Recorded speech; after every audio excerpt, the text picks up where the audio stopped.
On today's show, I have a writer, an editor, and a mother who is the founder of the website Right Away Mommy, Jewel Eliese. Welcome to the show.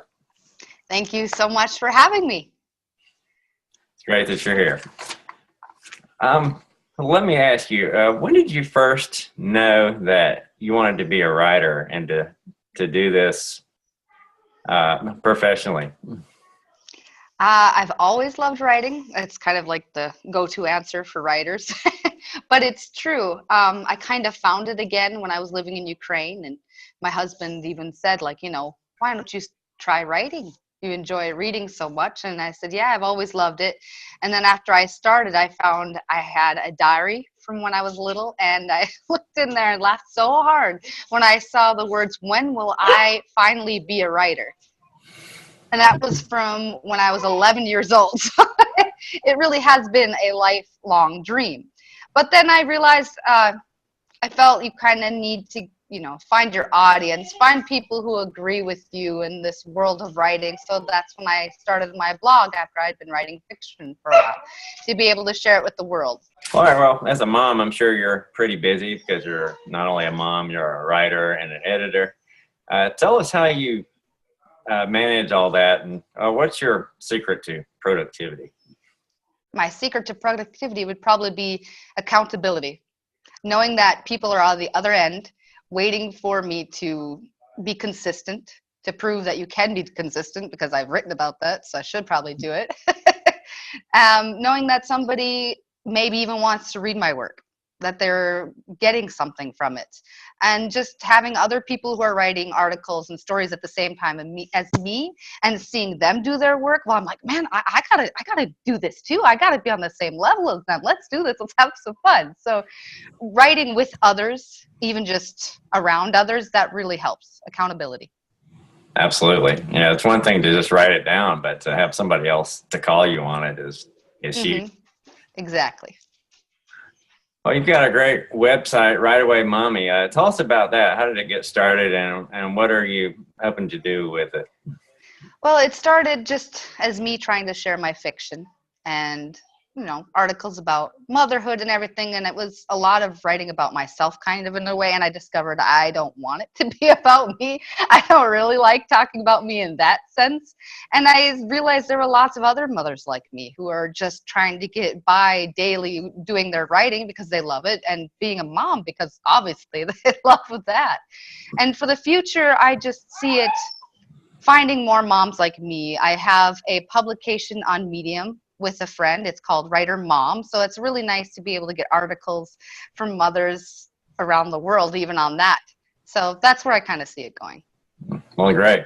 Yeah, it's always fun to share other people's voices, which is, what this show is about. And I do that on my website too. I think it's great. You did mention your publication on Medium. What kind of articles are you looking for on that publication? We really love to see articles that are about writing and motherhood, how it works together. We do take separate, but it's like a huge bonus for us if you can tell us about your day of writing or just how to do it and the process of being a mother with that. We also accept poetry and fiction, and those can be about anything. We just really want to share a mother's best work, even if it's about anything. We're here to give people a chance to see how good mothers really are in writing. That's awesome. Now, you're also part of some books that we've talked about, and could you tell us what those are and where we can get those? Well, the first book that I'm in, it's already out on Amazon. It's actually a bestseller. It's called When You're Done Expecting. It's over 100 mothers and their stories and their articles on just being a mom, after pregnancy. You hear a lot of stuff before the pregnancy and how to do everything like that. But this is just moms from all over the world sharing what it's like to actually be a mom. And I have a story in there about being a mom and giving birth in another country, and how weird that is for an American to be the foreigner and to not understand anything whilst you're trying to give birth, and your husband is translating for you, like, push, oh, okay. So that's my story in that one. And then I have another one coming out on March 1st. It's an anthology called Fireflies and Fairy Dust. And I have just a, fun little short fiction story in there. And it, of course, happens to be about a mom again. Write what you know, I guess. And other things in the works as well. Awesome. And I know you're on Medium a good bit. What's your focus on that? My focus is actually a lot like the publication writer mom, because that is what it is. It's my whole niche for my blog. It's my everything. It's writing and kids. It's what I do. So a lot of that is writing and kids, and it's kind of ended up being somewhat of confessional as well, a nice way to share how it actually feels to do all of this, not just how to do it, but how it feels. So I hope to help moms who understand that as well. So you feel it's easier as a writer to tell your own story in a way that resonates with the people that you're writing to? Absolutely. That's what I've noticed is once I've started writing about myself and how it feels in a confessional way, that's what's resonated with other people, because if you have something for yourself that's going on, there's a chance that it's happening for somebody else in the world. And they see that and go, how did you know? That's me too. I can understand you. And that's a great way to make friends and really build a community. And you've also got a Facebook group that is connected to your website. Tell us how that's going. Oh, I love that. It's fun to have a website, and it's fun to have Medium, but you don't really get a chance to actually talk and interact with these people, even though Medium has done a great job on more interaction and being able to connect with readers in a different way than just even a blog has. But a Facebook group, you can even message these people on the side. You can actually connect and understand and talk every day with your Facebook group. And it's not even about yourself, which is nice, as you now know that I like. It's about the moms in it. You get to really share and get to know each other. It's fun. So has that opened any doors for you that you didn't expect would open? Well, yeah. Because just networking in a way. You get to know people, and then you meet. That's kind of in a way how I met the person who compiled the books When You're Done Expecting. That is Parul, and she was in a Facebook group and put out there that she wanted to do this book, and I was like, yes, me. So it wasn't my own group, but yes, that definitely opens doors just to meet people. Yeah, absolutely. I know I've met a lot of wonderful people that way too. I met you. I've met others who know things that I don't know. Yep. And I can share what I know with them, and it's a great way to build your own knowledge base, your own just your own opportunities. Even just to learn. Yeah, and to learn, yeah. And that's why I love doing this show, too, because I not only get to share what you know, but I get to learn in public. We talk about practicing. Exactly. I like learning in public, too. It's fun. That is I like that, learning in public. That's exactly what I do. Absolutely. Okay, so you're recently now a developmental editor. Tell us what developmental editors do.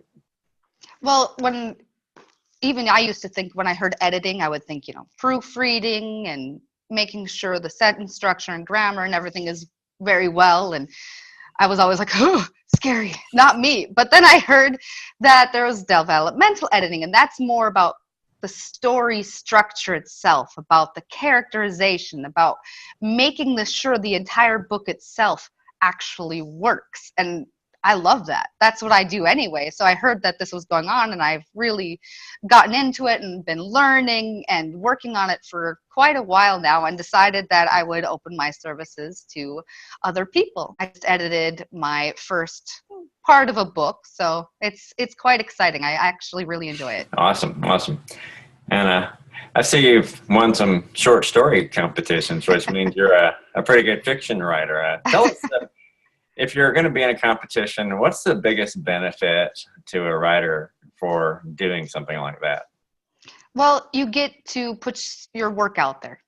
The benefit is putting yourself out there, because it's so hard to submit anything, to know that people are going to be sitting and judging your words. It's terrifying. And then see the competition that I just recently did. It's the short fiction break, or the write practice competition. And that one, you actually not only get to join the competition, but you get to have your story edited and worked on by your other competitors before you even submit it. So then you get to meet people, and you get to have your work edited, and then you still have to actually hit submit and have that scary process done. And then you get to learn about rejection if you lose, which, I mean, it's terrifying, but actually rejection is a good thing. You learn from it and you become better, and that's a huge benefit. And then if you win, you get some validation, which is huge for writers as well. And then it's a lot of fun. If you like writing fiction, you might like writing in a competition. Awesome. Awesome. And I suppose too, it maybe just the idea of a competition just raises your work to a higher level, I think, just because Absolutely. you just really know that you're striving for something. Whereas the reality is, even when you go out into the world and share something, people are going to be judging it and looking at it, maybe not in the exact same way, but yeah, I think competition in that sense is a preparation for real life. Absolutely. So those are anything you're working on now. You mentioned your book. Is there anything else? Yeah, I have some things in works. I'm working on co-writing a little story for Amazon with a friend, and lots of little things in the works. Awesome. Awesome. Any final tips you want to give to writers who are watching this and just have busy lives? Well, I guess if you have a busy life, just know that there are seasons of writing. You should write every day. It's true. But at the same time, I've come to feel that you can do only what you can do. Fight through your resistance and everything. Do what you can to write, but take a break if you need to. Don't be too hard on yourself. You need to take care of yourself and your body first as well. And then writing, if you really, really love it, and if it's truly your passion, you will do it every day. You will write when you can, and you will beat the resistance, that part of you who tells you, I can't do it. You will get through it. So take it easy on yourself and have fun while you do it, is my tip. Absolutely. I mean, it's no fun to follow a passion if it's not something that brings you joy. Absolutely. Yeah.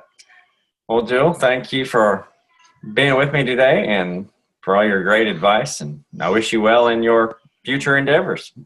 Absolutely. Thank you so much for having me. Thanks.